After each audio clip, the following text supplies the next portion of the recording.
ಎಲ್ಲರಿಗೂ ನಮಸ್ಕಾರ. ಕಲ್ಪನಾಸ್ ಕಿಚನ್ಸ್ಗೆ ಸ್ವಾಗತ.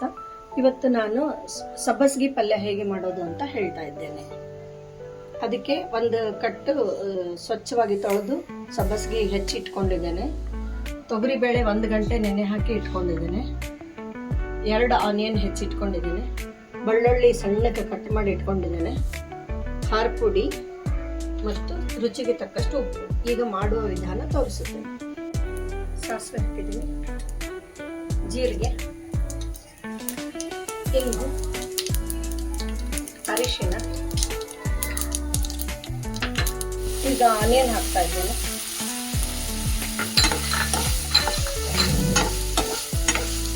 ಸ್ವಲ್ಪ ತಾಳಿದ ಮೇಲೆ ಈಗ ಸ್ವಲ್ಪ ಆನಿಯನ್ ತಾಳಿದೆ, ಸೊಪ್ಪು ಹಾಕ್ತಿದ್ದೀನಿ.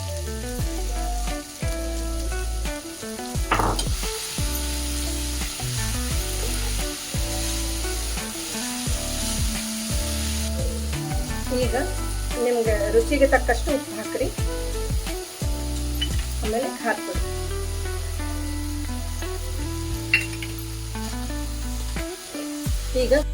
ಈಗ ಗ್ಯಾಸ್ ಸಣ್ಣ ಇಟ್ಟು ಮುಚ್ಚಬೇಕು. ಇದಕ್ಕೆ ನೀರು ಹಾಕಬಾರ್ದು, ಉಗದಲ್ಲೇ ಬೇಯಿಸ್ಬೇಕು. ಈಗ 5 ನಿಮಿಷದಲ್ಲಿ ಪಲ್ಯ ರೆಡಿಯಾಗಿದೆ. ಇದಕ್ಕೆ ನಾವು 1 ಡ್ರಾಪ್ನು ನೀರು ಹಾಕಿಲ್ಲ. ಈಗ ಸರ್ವಿಂಗ್ ಬೌಲ್ಗೆ ತೆಗಿತಾ ಇದ್ದೇವೆ. ಈಗ ರುಚಿಯಾದ ಟೇಸ್ಟಿಯಾದ ಸಬ್ಬಸ್ಗೆ ಪಲ್ಯ ರೆಡಿಯಾಗಿದೆ. ಎಲ್ಲರೂ ಮಾಡಿ ನೋಡಿರಿ. ಧನ್ಯವಾದಗಳು.